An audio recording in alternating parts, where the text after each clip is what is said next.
hermanos, la verdad que es un privilegio el poder estar compartiendo la palabra en esta mañana con todos vosotros. Y os tengo que confesar que cuando el Señor puso en mi corazón esta palabra y he estado estudiando, me he dado cuenta que es una palabra, como vamos a ver, que tiene sus dificultades. Porque, como diría Martin Lloyd-Jones y varios teólogos, hay en un versículo, y vamos a hablar de 1 de Juan 5, versículos del 4 al 13, hay un versículo que es el versículo 7, que veréis que hay diferentes interpretaciones. Y Martin Lloyd-Jones diría que es el pasaje más misterioso de toda la Biblia. Además, también tenemos otro añadido y veréis que hay diferentes traducciones según la Biblia que tengáis. Si tenéis la Reina Valera del 60, veréis que el versículo 7 y 8 es un poquito más largo que otros que tienen la versión internacional. Y eso tiene también una explicación que vamos a hablar en esta mañana. Mi mujer ayer escuchó un poquito de la predicación y mirad cómo ha acabado mi ojo. Así que espero que vosotros tengáis paciencia y misericordia y que seáis más benignos que ella. Y bueno, bromas aparte, vamos a empezar con la exposición.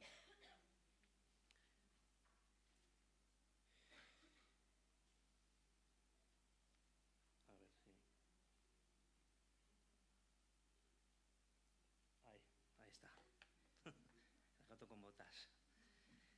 Hace unos días vi la película El gato con botas, segunda parte. Y no os quiero hacer un spoiler, igual que hoy ha dicho, ¿no?, el pastor, pero sí que una pequeña filtración, aprovechando que no están los más pequeños. El gato con botas tiene 9 vidas. Aquí en España la tradición es que tiene 7, pero allí en Estados Unidos tiene 9 vidas. Y el gato con botas es muy valiente, es intrépido, se mete en todo tipo de peleas, de follones, hasta que se da cuenta que ha perdido sus 8 vidas y solo le queda una. Entonces, claro, el gato con botas entra en pánico, entra en temor, solo le queda una vida y no quiere malgastarla. Ha vencido a la muerte en sus anteriores vidas, pero ahora se da cuenta que no va a poder vencer a la muerte, que no va a poder vencer al mundo. Y por desgracia, muchas personas malgastan su vida en cosas vanas, sin pensar en la trascendencia de sus vidas. Viven vidas superficiales y a veces piensan que tienen 9 vidas, como el gato con botas, pero solo tenemos una vida. El ser humano tiene miedo de enfrentarse a esta realidad. Sabe que un día perderá su vida y sabe que un día el mundo lo va a vencer, igual que el gato con botas. Pero nosotros sabemos que hay alguien que sí que ha vencido al mundo y también ha vencido a la muerte, y que gracias a él, los que hemos creído en él, también vamos a poder vencer al mundo. El sociólogo polaco Zygmunt Bauman describió esta sociedad como una sociedad líquida y las relaciones pues como amor líquido. ¿Por qué? Porque ya no hay los valores sólidos que tenían la sociedad como antes, como nuestros padres y nuestros abuelos, que creían en el matrimonio para toda la vida, que tenían trabajos estables. Y hoy en día se han perdido todos los fundamentos cristianos de la sociedad y hemos dado a un mundo precario, un mundo provisional, ansioso de novedades, sin ningún tipo de fundamento, un mundo impaciente. Personas sin identidad. Hay inestabilidad laboral, como hemos dicho, sobredosis de información, siempre estamos recibiendo información, muchas fakes, noticias que no son reales, y al final nos encontramos con personas sin inestabilidad. No hay buenos modelos educativos, el compromiso, ya no hay compromiso en las relaciones, ¿no? Se ha perdido también el romanticismo y solo se mira por el placer y por el yo. En esta sociedad líquida, que todo lo relativiza, ya no hay absolutos. Antes habían creencias absolutas, ahora todo es relativo. Hasta tal punto que incluso, como vemos en la ideología de género,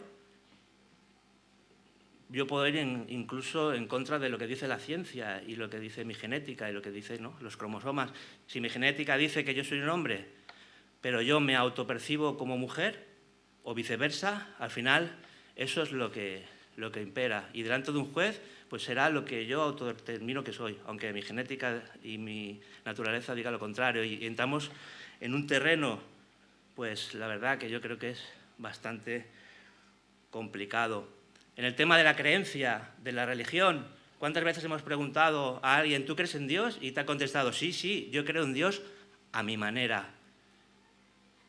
Un Dios a mi manera. Pero nosotros sabemos que Dios se ha revelado y podemos conocerlo a través de su palabra. Las religiones, la filosofía, la nueva espiritualidad, hay gurús de autoayuda que intentan vendernos la autosalvación por nuestros propios medios. Pero finalmente la palabra de Dios, de la que vamos a hablar en esta mañana, nos habla de la preocupación también que tenía el apóstol Juan, porque la iglesia del primer siglo ya también se había contaminado. Habían doctrinas herejes de anticristos, como diría el apóstol, estaban los gnósticos, como vamos a ver en esta mañana, y estos pues iban en contra de la palabra de Dios. Así que el mensaje de Juan es claro: únicamente Cristo ha vencido al mundo. Por la fe en su muerte y resurrección heredamos también nosotros la victoria sobre el mundo. Pero, ¿quién nos da la garantía de que esto es así? ¿Realmente Jesús ha vencido al mundo y nosotros también hemos vencido? En esta mañana vamos a averiguarlo juntos. Así que acompañarme a la porción de la palabra que está en Primera de Juan, capítulo 5, versículos del 4 al 13. Y veréis que yo voy a leer la Biblia textual, y si tenéis la Reina Valera del 60, veréis que hay una pequeña diferenciación. Una es más larga que otra, y luego lo vamos a explicar. Dice así la palabra del Señor: porque todo lo que ha nacido de Dios vence al mundo, y esta es la victoria, que ha vencido el mundo, nuestra fe. Pues, ¿quién es el que vence al mundo sino el que cree que Jesús es el Hijo de Dios? Este es el que vino mediante agua y sangre, Jesucristo, no solo por el agua, sino por el agua y por la sangre. Y el Espíritu es el que da testimonio, porque el Espíritu es la verdad. Porque tres son los que dan testimonio: el Espíritu, el agua y la sangre, y los tres concuerdan. Si recibimos el testimonio de los hombres, el testimonio de Dios es mayor, porque este es el testimonio de Dios, que ha dado testimonio acerca de su Hijo. El que cree en el Hijo de Dios tiene el testimonio en él. El que no cree a Dios lo ha hecho mentiroso, porque no ha creído en el testimonio que Dios ha dado acerca de su Hijo. Y este es el testimonio, que Dios nos dio vida eterna, y esta vida está en su Hijo. El que tiene al Hijo tiene la vida. El que no tiene al Hijo de Dios no tiene la vida. Estas cosas os acabo de escribir a los que creéis en el nombre del Hijo de Dios, para que sepáis que tenéis vida eterna. Y antes de entrar en el pasaje, vamos a poner un poquito en contexto. Nos encontramos sobre el año 85-95 después de Cristo. Esta es la primera de las tres cartas que el apóstol Juan escribiría, de las tres epístolas. El autor, como hemos dicho, es Juan. Aquí se presenta como el anciano. Todos sabemos del apóstol Juan, ¿no?, que era el más joven de los apóstoles, que se presenta en el Evangelio como el discípulo amado y que está presente en todos los grandes acontecimientos. Está presente en la transfiguración del Señor, incluso está presente en la crucifixión, el único apóstol que está presente en la crucifixión. El discípulo amado, como se autodenomina, es hermano de Jacobo, hijo de Zebedeo, y el mismo Jesús le llega a llamar a él y a su hermano los hijos del trueno. Así que imaginaos, ¿no?, el carácter que debían tener estos hombres para que el mismo Jesús les llamara Boanerges, que traducido es hijos del trueno.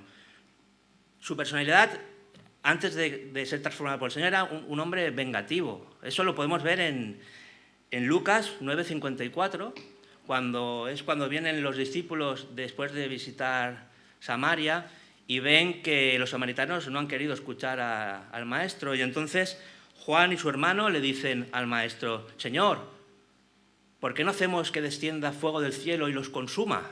O sea, imaginaos el carácter de estos dos hombres. Evidentemente Jesús les daría ahí una buena charla. También sabemos que después, pues cuando es tocado por el Espíritu, después de Pentecostés, pues ya es un hombre amoroso, compasivo y, como hemos visto, se presenta aquí como una persona ya anciana. Es un discípulo que está muy unido a Jesús porque es del grupo especial de los discípulos, los más cercanos. Él dice que preparó el aposento alto para la Santa Cena, estuvo reclinado al lado de Jesús, también en la Santa Cena, y también vemos que Jesús mismo le da la responsabilidad ante la cruz a que cuide de su propia madre. Le dice: aquí, María, tienes a tu hijo, y aquí, Juan, aquí tienes a tu madre. O sea, imaginaos la relación tan estrecha con el Señor para encomendar a su propia madre. Sabemos que él escribió también el Evangelio. El Evangelio lo escribió unos 5 años antes de esta carta, y luego escribió el Apocalipsis en Patmos. Así que el apóstol escribe esta carta con la preocupación que ha surgido por estas ideas de anticristos. Y él lo que quiere es dar esperanza a la Iglesia, que estaba pasando en momentos complicados. Y si aplicamos esta palabra para nosotros, pues también es para darnos esperanza, para darnos ánimos y para saber que un día estaremos delante de la presencia del Señor y viviendo en la eternidad. La garantía de la vida eterna. Y así es como tiene por título esta predicación. Y vamos a ver el porqué.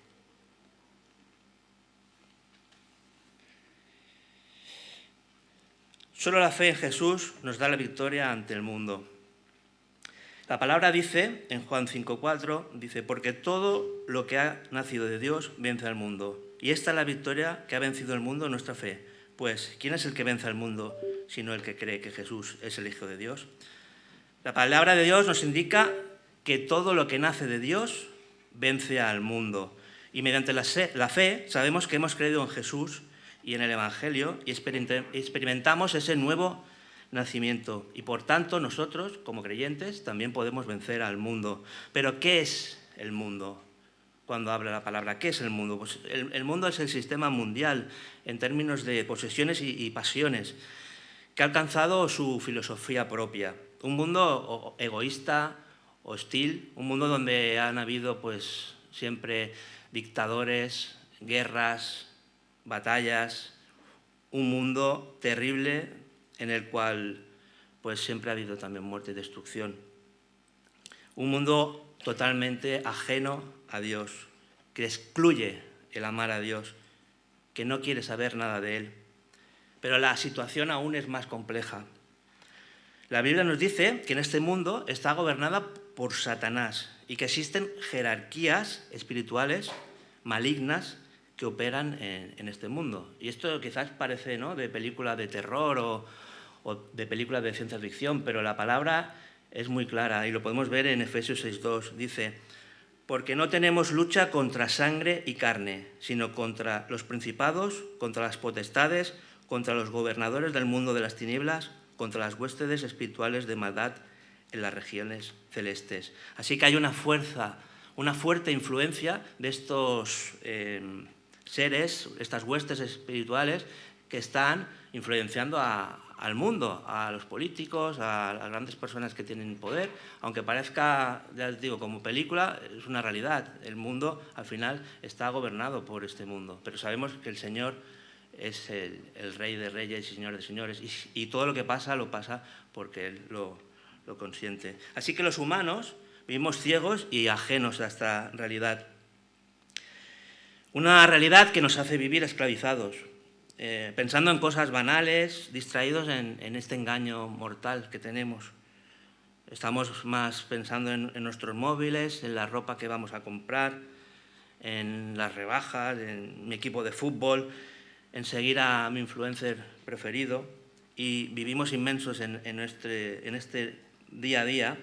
Y esta sociedad líquida, al final, lo que hace es pues, que personas ignorantes y superficiales, personas que nos dicen cómo debemos de vivir, qué debemos de comprar, qué debemos de gastar, y quieren que seamos impacientes, inquietos, y que al final nos fijemos en los objetos materiales, pero no por mucho tiempo, para poder volver a comprar. Y si os dais cuenta, es así. Te compras un móvil de última generación y al año siguiente ya te dicen que se ha desfasado y ya tienes que ir corriendo a comprar otro porque si no, no estás a la moda. Y eso es la sociedad que nos lleva, una sociedad de consumo, una sociedad líquida que le da valor a lo material.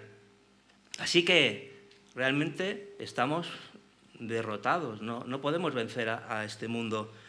Necesitamos a alguien que pueda vencer a este mundo, que pueda vencer a estas huestes de maldad. ¿Y quién puede vencer? ¿Quién nos puede liberar? ¿No? Sabéis todo ya la respuesta, ¿no? Como diría Tina Turner, que ahora ha fallecido hace unos días, en su canción dice "We don't need another hero". Es decir, no necesitamos otro héroe. Necesitamos al único que ha podido vencer al mundo. Y no es Superman, ni Spiderman, ni ahora tantos héroes que salen como champiñones, ¿no? Que si Shazam y Ant-Man, y no es ninguno de estos. Es un hombre de carne y hueso que nació en un pueblecito hace 2000 años en Belén, 100% humano y 100% Dios. La unión hipostática perfecta. Dios se encarnó, Emmanuel, con nosotros. El Eterno, el Omnisciente, el Todopoderoso se hizo semejante a uno de nosotros con las imperfecciones de los hombres para darnos vida en abundancia. Y Él es el único que ha vencido al mundo por su muerte, su resurrección. Su nombre, ya lo hemos dicho, Jesús. Así que el ser humano nace derrotado, pero ahora tenemos la oportunidad de también vencer al mundo.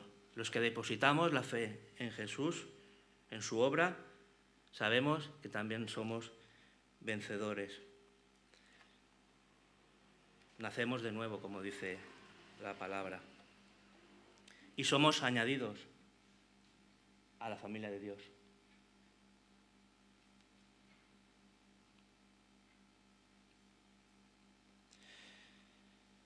Así que he puesto aquí una frase que dice: por tanto, la única manera de vencer a este mundo es por la fe depositada en Dios, que nos hace experimentar un nuevo nacimiento como hijos de Dios, por medio de la confianza depositada en la obra perfecta realizada por su Hijo Jesucristo. Así que sabemos que gracias a Cristo nosotros también somos vencedores. ¿Pero tenemos garantía de esta vida eterna? Pues sí, tenemos garantía. La garantía que nos da Jesús.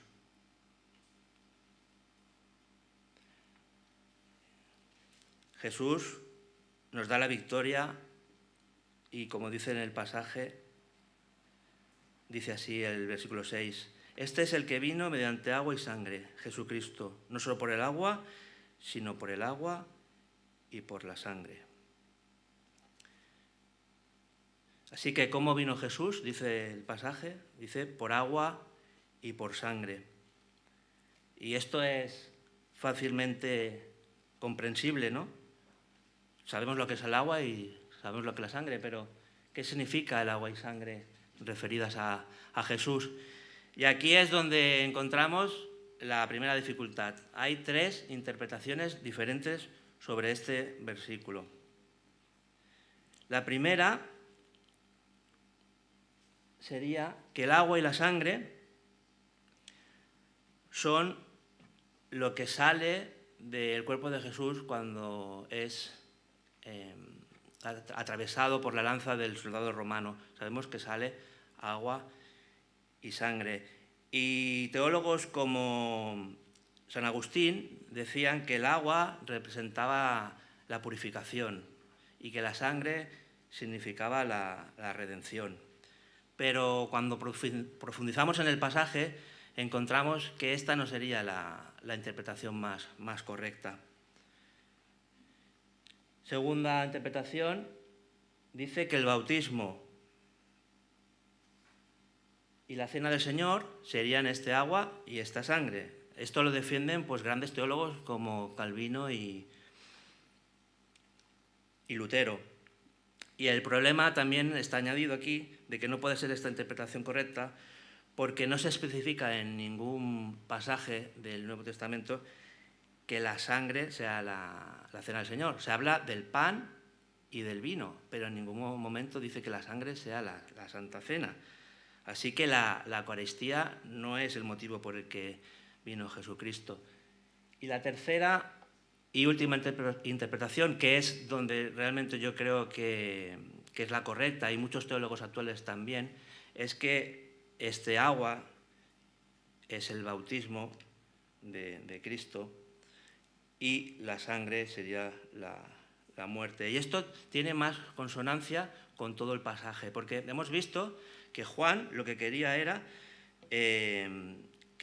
dejar claro que los gnósticos no estaban predicando el Evangelio, porque los gnósticos solo creían en el bautismo de Cristo, pero no creían en la muerte de Cristo. ¿Qué creían los gnósticos? Pues mira, era realmente una empanada mental lo que pensaban. Decían que Dios es bueno y por lo tanto no podía tocar la materia. Así que el mundo fue creado por organismos intermedios llamados eones.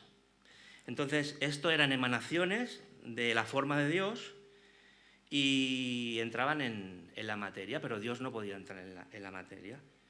Entonces, llegaron a decir que Cristo era un eón de estos y que Jesús era un hombre y que Jesús era el intermediario entre el eón, que era Cristo. O sea, hacían una empanada mental, diferenciaban a Jesús de Cristo. Y luego teníamos a otro pensador de la época, que era Cerinto, que decía que Jesús había sido adoptado. O sea, en el momento en que Jesús se bautiza, Dios lo adopta durante 3 años. Ahí es hijo de Dios. Y luego, antes de morir, ¡hala! Venga, lo desadopta y vuelve a ser un ser humano normal y corriente. O sea, tampoco creen en Cristo como el Señor y Salvador. Así que todas estas ideas anticristianas negaban la obra completa de Jesús. El apóstol Juan estaba muy preocupado y evidentemente por eso escribe esta carta, como hemos dicho. Y vemos que muchas filosofías, religiones, ideas espirituales han ido surgiendo a lo largo de los años. Incluso muchos creen en Jesús, pero creen en el Jesús del pelo lacio, de los ojos bonitos, de bonitas palabras, el que hacía milagros, incluso el primer comunista. Algunos dicen Jesús, el primer comunista, pero no creen en Jesús como nuestro Señor y Salvador. No creen en Jesús como el Rey de Reyes y Señor de Señores. Y dice la palabra que toda rodilla se doblará de lo que está en el cielo y la tierra y debajo de la tierra, y que toda lengua confesará que Jesucristo es el Señor, para la gloria del Dios Padre. Esto lo dice en Filipenses, así que por mucho que quieran negarlo, un día se encontrarán delante del Señor y tendrán que darle cuentas y explicaciones. Hoy en día hay religiones que siguen siendo gnósticas, que siguen creyendo en Jesús a su manera, pero realmente son ideas de anticristo. Y he estado mirando por encima. El mismo Islam reconoce a Jesús, pero como un profeta, pero no lo reconoce como hijo de Dios. El mormonismo también cree en Jesús, pero no lo acepta como hijo de Dios. Los testigos de Jehová llegan a decir que Jesús, antes de ser encarnado, era el arcángel Miguel. O sea, imaginaos qué despropósito. Luego hay también la ciencia cristiana, que dice que Jesús alcanzó la perfección, y la nueva era, que dice que Jesús es un maestro ascendido. 1000 historias, 1000 aventuras que se inventan para no reconocer a Jesús como el Hijo de Dios. Y ahora también os he dicho que había otra dificultad, y vamos a entrar en la segunda dificultad. Aquí vemos el texto de Reina Valera del 60 y lo he comparado con la Biblia textual que yo utilizo. Y la Nueva Versión Internacional también dice lo mismo que la Biblia textual. Y veis que dice, porque 3 son los que dan testimonio en el cielo, el Padre, el Verbo y el Espíritu Santo, y estos 3 son uno. Y estos 3 son los que dan testimonio en la tierra, el Espíritu, el agua y la sangre. Y estos 3 concuerdan. Y luego vemos en la Biblia textual que es mucho más corto, que dice, porque 3 son los que dan testimonio, el Espíritu, el agua y la sangre. Y los 3 concuerdan. Así que vemos que en unas Biblias nos habla de estos 3 que dan testimonio en el cielo y en otras Biblias no nos hablan.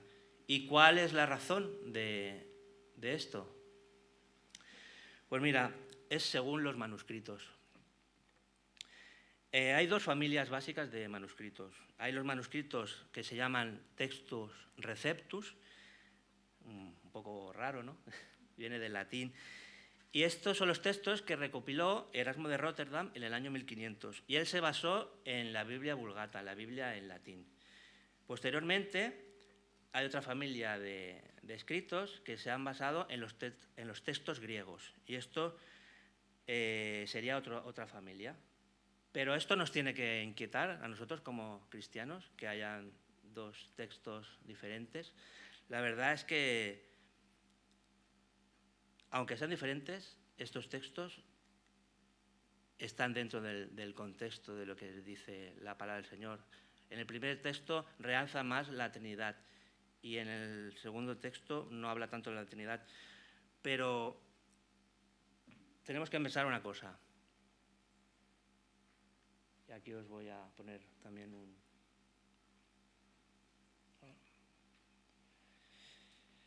La Biblia es terrenal. Está escrita en papel y tinta y es un lenguaje humano. Se escribió en muchos idiomas, lo sabéis, y en muchas traducciones. Pero tiene una forma humana, igual que el Señor Jesucristo, que tuvo un aspecto muy humano, pero era divino, era celestial. Emmanuel, Dios entre nosotros.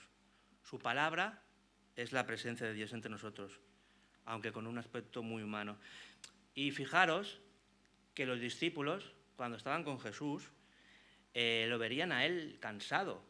Cuando se levantaban con él, pues seguramente no se levantaba ya con el pelo peinado, sino que tendría también a veces el pelo despeinado y seguro que tendría alguna lagaña. Y también si estaba constipado, pues tendría algunos moquillos. Y al final es que Jesús era hombre con aspecto humano, pero realmente era Dios hecho carne. Y así es como tenemos que ver también la palabra del Señor. Por fuera parece un libro más, pero su contenido es divino. La palabra de Dios es poderosa, es viva, es eficaz, inerrable, infalible, suficiente. Es la que transforma nuestros corazones por medio del Espíritu Santo. Así que haya una versión más corta o una versión más larga no afecta en nada a nuestra vida cristiana. Y lo importante de todo esto es lo que dice, que hay 3 testigos y estos 3 concuerdan.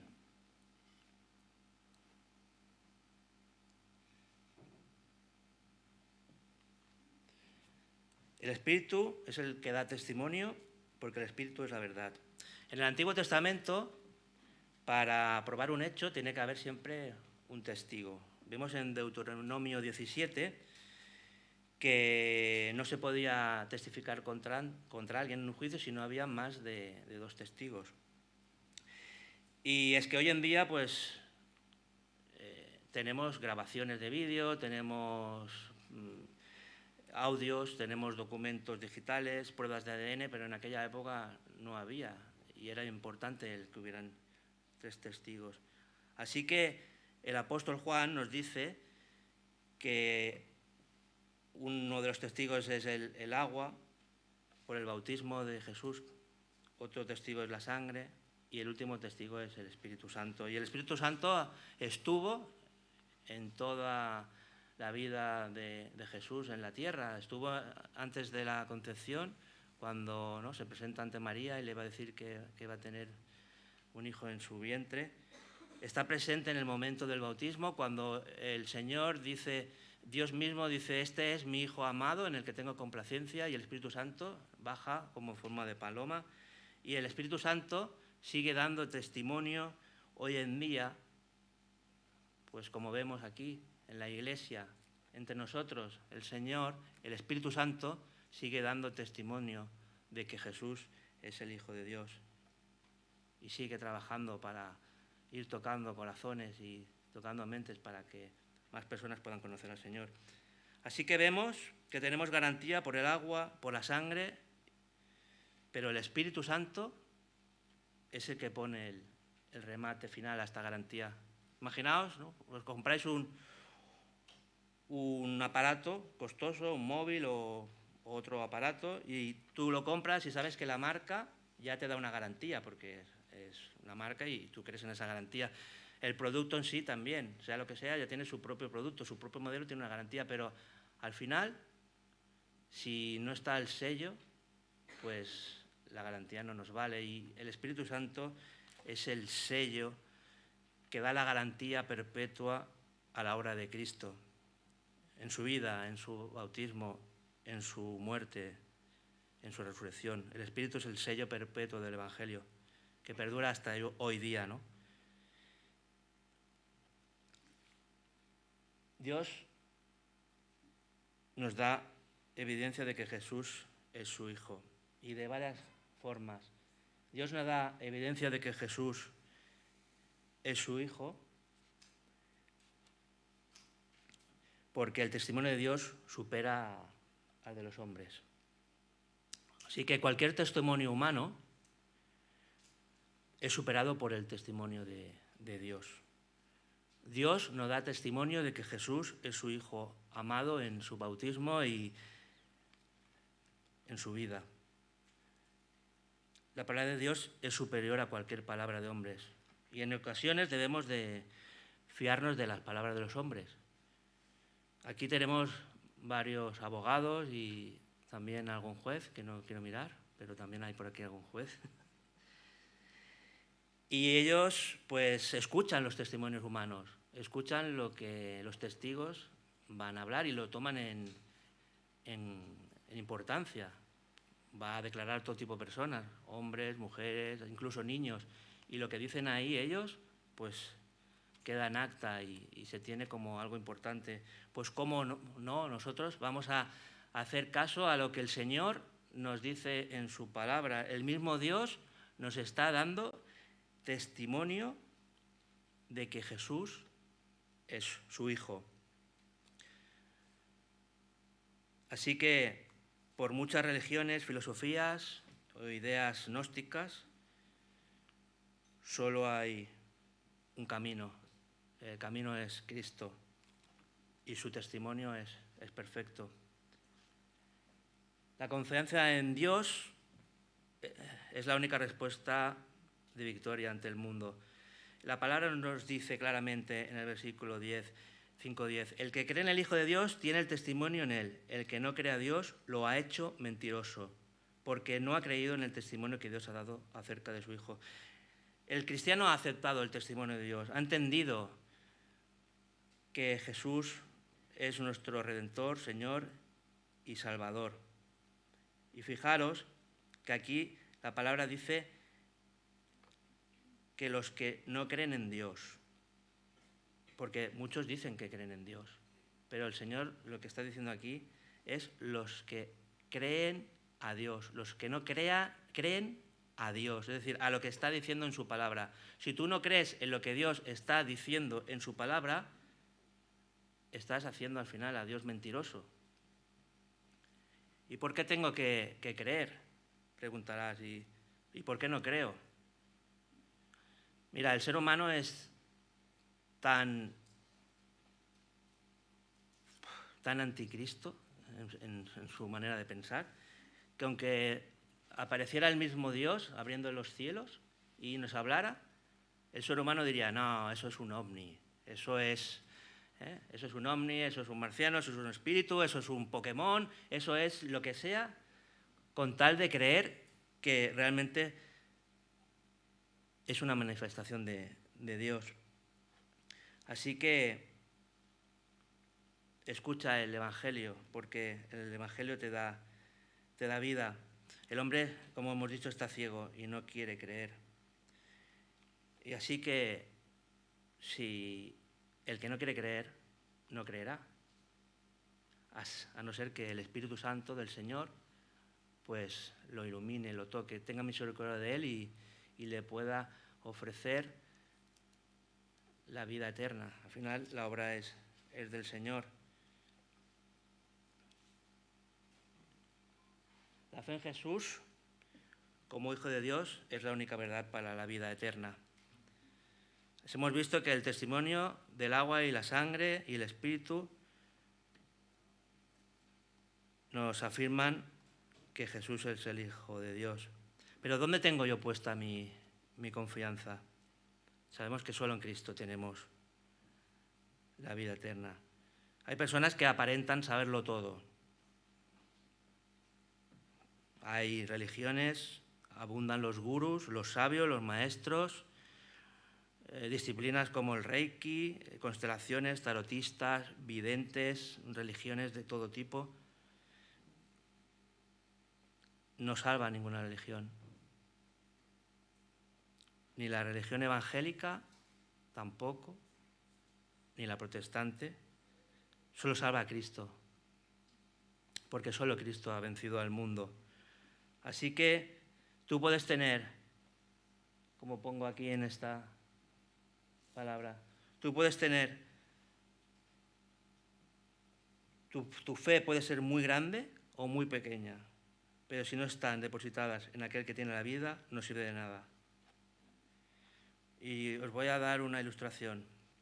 Imaginaos que estamos en un incendio, estamos en la 9ª planta de un piso, está todo en llamas y solo podemos escapar por el terrado. Entonces, aquí aparece pues el vecino que todo lo sabe, el gurú, el sabio, el que ha estado en la India haciendo budismo, el que sabe de todas las religiones, el que sabe que por las obras va a llegar al cielo. Puede ser cualquier tipo de vecino, cualquier tipo de pensamiento. Y nos dice, no os preocupéis, mirad esa cornisa. Si nos apoyamos en esa cornisa y nos ponemos en posición de cúbito supino en un ángulo de 45 grados, en una horizontal, saltamos, abrimos los brazos fuertemente y con la resistencia al viento iremos a parar al tendedero de abajo del 3er piso. Este nos amortiguará el golpe. Y veis aquel hombre que lleva un paraguas, que lleva bigote, que tiene un perrito, pues ese hombre cogerá fuertemente su paraguas, lo inclinará en oblicuo, entonces nosotros rebotaremos en él y nos salvaremos. Mucha fe, ¿no? Mucha fe, muchas obras, pero pobre hombre, pobre paraguas, pobre perrito, pobre bigote, porque no va a quedar nada de él. Por el contrario, tenemos a uno de nosotros.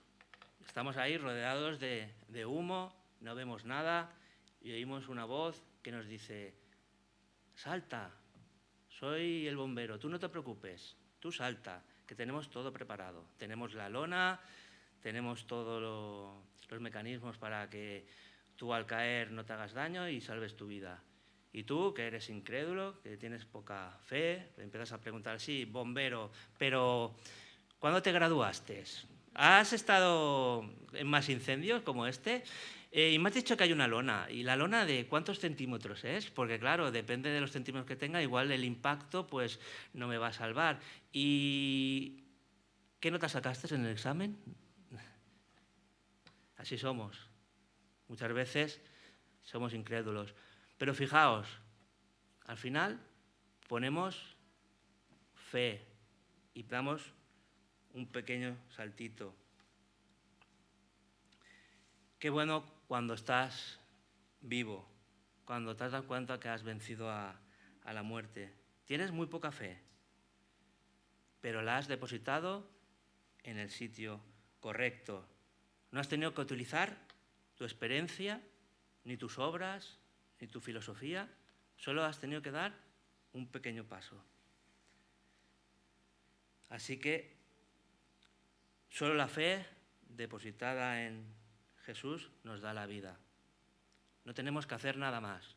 El Señor ya lo ha hecho todo. Así es el cristianismo. No es como otras religiones, en que todo es el yo, el yo, el yo, lo que tú haces, lo que tú ganas. Aquí nos dice todo lo contrario. Aquí todo se basa en Cristo. Y el yo es el que debe morir para ensalzar al Cristo. Y ese es el auténtico cristianismo, el morir a nosotros mismos, tomar nuestra propia cruz y darle toda la gloria a Él. Así que tenemos garantía de vida eterna en creer en Jesús. Y dice el apóstol: estas cosas os acabo de escribir a los que creéis en el nombre del Hijo de Dios, para que sepáis que tenéis vida eterna. Y es eso lo que hemos estado hablando en esta mañana. La palabra de Dios nos da garantía de nuestra vida eterna. Y solo en Cristo. Pero en ocasiones se nos olvida nuestra identidad. Somos creyentes, muchos ya llevan muchos años, y se nos olvida el mirar a la eternidad. Vivimos, ¿no?, consumidos en el día a día y no ponemos los ojos en Cristo. Y nos deprimimos, nos hundimos, a veces nos sentimos pues atacados por el resto de personas. Y Juan, en el Evangelio de Juan 15, versículo 18, nos dice el Señor Jesucristo: si el mundo os aborrece, sabed que a mí me ha aborrecido antes que a vosotros. Si fuerais del mundo, el mundo amaría lo suyo. Pero como no sois del mundo, sino que yo os elegí del mundo, por eso os aborrece el mundo. Y así que en ocasiones nos sentimos eso, los patitos feos, los raros. ¿Por qué? Porque no participamos en muchas cosas que el mundo participa. Si los jóvenes sabéis que va a haber un botellón, pues vosotros os intentáis guardar de ese botellón. Si vemos conversaciones que están fuera de tono, nosotros intentamos no participar de eso porque nos queremos guardar para el mundo. O sea, nos queremos guardar para Dios. Si incluso en las relaciones, que todo el mundo tiene relaciones sexuales y nosotros nos guardamos hasta el matrimonio, porque nosotros ya no somos del mundo, aunque vivimos en el mundo.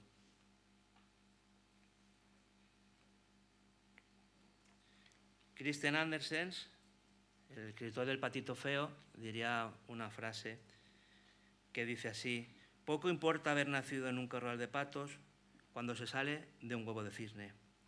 Y así éramos nosotros, éramos patos comunes, como el resto. Pero por la gracia y la misericordia del Señor hemos nacido de nuevo. El Señor nos ha dado nueva vida.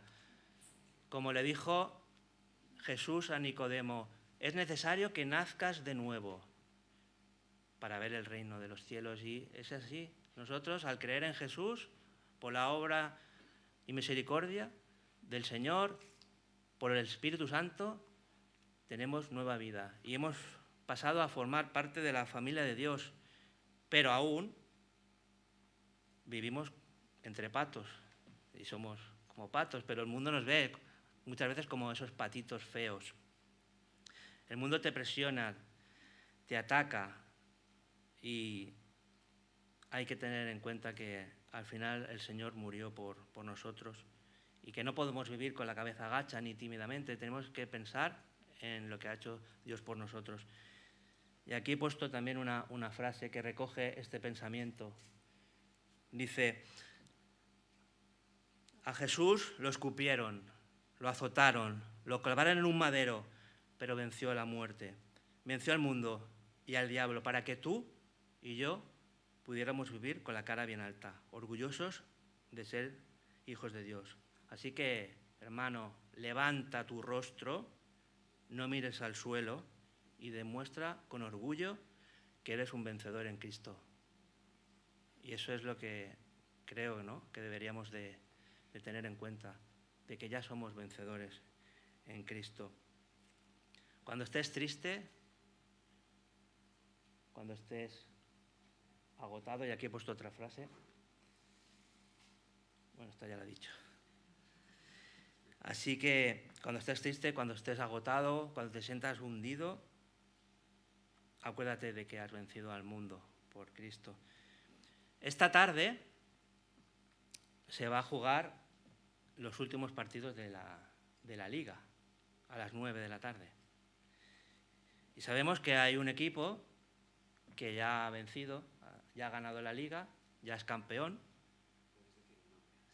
que yo soy de ese equipo también. Y ese equipo esta tarde va a seguir compitiendo. Esta tarde el equipo contrario va a luchar con todas sus fuerzas para ganar al equipo ganador. Va a haber empujones, patadas, posiblemente incluso puede haber alguna lesión, pero ellos lo van a dar todo. Ellos podrían decir, no jugamos más porque ya hemos ganado la Liga, ya tenemos nuestra medalla y nuestra copa, pero ellos van a seguir luchando. Y eso es lo que nos pasa en nuestra vida espiritual.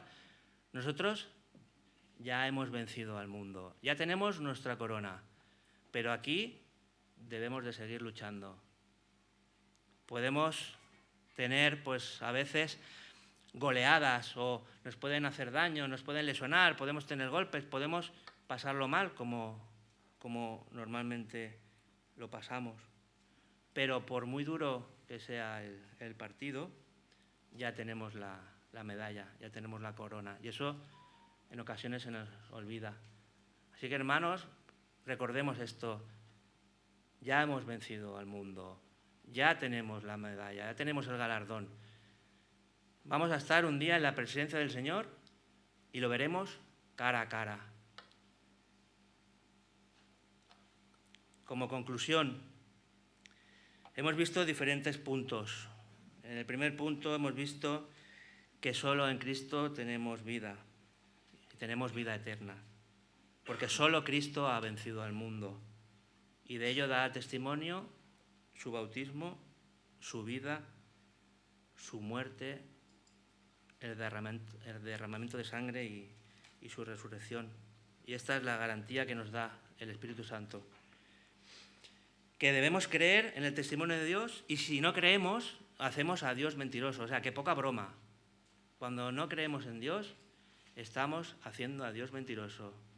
Y un día nos encontraremos con Dios y le debemos de dar cuentas. Y por último, que Jesús es el único y exclusivo camino para la vida eterna. Tenemos una garantía de vida eterna firmada y sellada por Dios. Y tenemos esa seguridad de que aún no, pero sí, ya estamos en lugares celestiales. Así que trabajemos en la obra del Señor, animémonos y podamos predicar también el Evangelio a otras personas que ahora mismo son patitos y que algún día también pueden llegar a ser cisnes mediante el Espíritu Santo. Y nuestra labor es predicar el Evangelio, hablar de él, y que el Señor tenga misericordia para tocar también sus corazones. Así que, como punto final, la frase es: Jesús es garantía de victoria y vida eterna sellada por Dios.